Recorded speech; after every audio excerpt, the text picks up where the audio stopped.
pembacaan Alkitab kita dari kitab Keluaran 34, dua loh batu yang baru.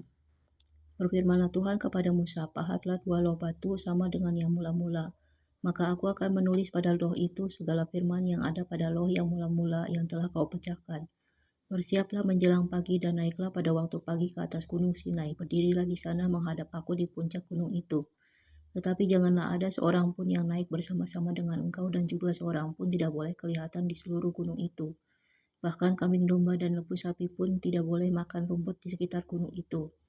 Lalu Musa memahat dua loh batu sama dengan yang mula-mula. Bangunlah ia pagi-pagi dan naiklah ia ke atas gunung Sinai, seperti yang diperintahkan Tuhan kepadanya, dan membawa kedua loh batu itu di tangannya. Turunlah Tuhan dalam awan, lalu berdiri di sana dekat Musa, serta menyerukan nama Tuhan. Berjalanlah Tuhan lewat dari depannya dan berseru, Tuhan, Tuhan, Allah penyayang dan pengasih, panjang sabar, berlimpah kasih-Nya dan setia-Nya, yang meneguhkan kasih setia-Nya kepada beribu-ribu orang, yang mengampuni kesalahan, pelanggaran, dan dosa, tetapi tidaklah sekali-kali membebaskan orang yang bersalah dari hukuman, yang membalaskan kesalahan bapa kepada anak-anaknya dan cucunya kepada keturunan yang ketiga dan keempat. Segeralah Musa berlutut ke tanah, lalu sujud menyembah serta berkata, jika aku telah mendapat kasih karunia di hadapan-Mu ya Tuhan, berjalanlah kiranya Tuhan di tengah-tengah kami, sekalipun bangsa ini suatu bangsa yang tegar tengkuk, tetapi ampunilah kesalahan dan dosa kami, ambillah kami menjadi milik-Mu. Firman-Nya, sungguh aku mengadakan suatu perjanjian di depan seluruh bangsa-Mu ini, akan kulakukan perbuatan-perbuatan yang ajaib seperti yang belum pernah dijadikan di seluruh bumi. Di antara segala bangsa, seluruh bangsa yang di tengah-tengahnya engkau diam akan melihat perbuatan Tuhan. Sebab apa yang akan kulakukan dengan engkau sungguh-sungguh dahsyat, tetapi engkau berpeganglah pada yang kuperintahkan kepadamu pada hari ini. Lihat, aku akan menghalau dari depanmu orang Amori, orang Kanaan, orang Het, orang Feris, orang Hewi, dan orang Yebus. Berawas-awaslah, janganlah kau adakan perjanjian dengan penduduk negeri yang kau datangi itu, supaya jangan mereka menjadi jerat bagimu di tengah-tengahmu. Sebaliknya, mesbah-mesbah mereka haruslah kamu rubuhkan, tugu-tugu berhala mereka kamu remukkan, dan tiang-tiang berhala mereka kamu tebang. Sebab janganlah engkau sujud menyembah kepada Allah lain, karena Tuhan yang namanya cemburuan adalah Allah yang cemburu. Janganlah engkau sampai mengadakan perjanjian dengan penduduk negeri itu apabila mereka bersinah dengan mengikuti Allah mereka dan mempersembahkan korban kepada Allah mereka. Maka mereka akan mengundang engkau dan engkau akan ikut makan korban sembelihan mereka.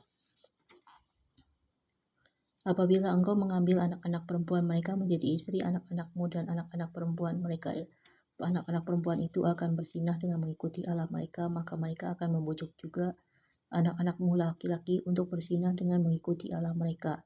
Janganlah kau buat bagimu Allah tuangan. Hari raya roti tidak beragi haruslah kau pelihara. 7 hari lamanya engkau harus makan roti yang tidak beragi, seperti yang kuperintahkan kepadamu. Pada waktu yang ditetapkan dalam bulan Abib. Sebab dalam bulan Abib itulah engkau keluar dari Mesir. Segala apa yang lahir terdahulu dari kandungan, akulah yang empunya, juga segala ternakmu yang jantan, anak yang lahir terdahulu dari lembu atau domba, tetapi anak yang lahir terdahulu dari keledai, haruslah kau tebus dengan seekor domba. Jika tidak kau tebus, haruslah kau patahkan batang lehernya. Setiap yang sulung dari antara anak-anakmu haruslah kau tebus, dan janganlah orang menghadap ke hadiratku dengan tangan hampa. 6 harilah lamanya engkau bekerja, tetapi pada hari yang ketujuh haruslah engkau berhenti. Dan dalam musim membajak dan musim menuai haruslah engkau memelihara hari perhentian juga.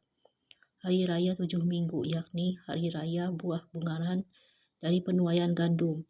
Haruslah kau rayakan juga hari raya pengumpulan hasil pada pergantian tahun. 3 kali setahun segala orangmu yang laki-laki harus menghadap ke hadirat Tuhanmu, Tuhan Allah Israel. Sebab aku akan menghalau bangsa-bangsa dari depanmu dan meluaskan daerahmu, dan tiada seorang pun yang akan mengingini negerimu apabila engkau pergi untuk menghadap ke hadirat Tuhan Allahmu 3 kali setahun. Janganlah darah korban sembelihan yang kepadaku kau persembahkan beserta sesuatu yang beragi, dan janganlah ada dari korban sembelihan pada hari raya Paskah bermalam sampai pagi.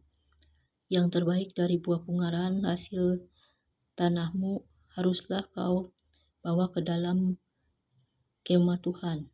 ke dalam rumah Tuhan Allahmu. Janganlah engkau masak anak kambing dalam susu induknya. Berfirmanlah Tuhan kepada Musa, tuliskanlah segala firman ini, sebab berdasarkan firman ini telah kuadakan perjanjian dengan engkau dan dengan Israel. Dan Musa ada di sana bersama-sama dengan Tuhan 40 hari 40 malam lamanya, tidak makan roti dan tidak minum air. Dan ia menuliskan pada loh itu segala perkataan perjanjian, yakni ke-10 firman. Ketika Musa turun dari gunung Sinai, kedua loh al-hukum Allah ada di tangan Musa.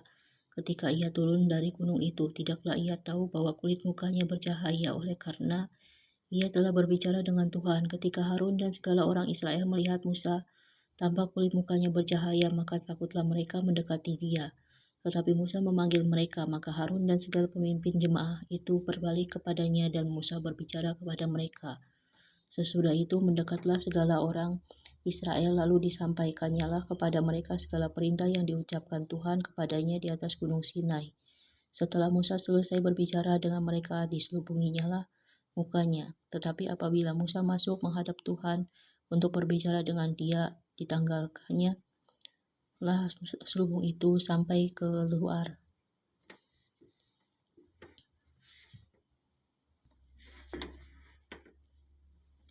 Dan apabila ia keluar, dikatakannya kepada orang Israel apa yang diperintahkan kepadanya. Apabila orang Israel melihat muka Musa, bahwa kulit muka Musa bercahaya, maka Musa menyelubungi mukanya kembali sampai ia masuk menghadap untuk berbicara dengan Tuhan.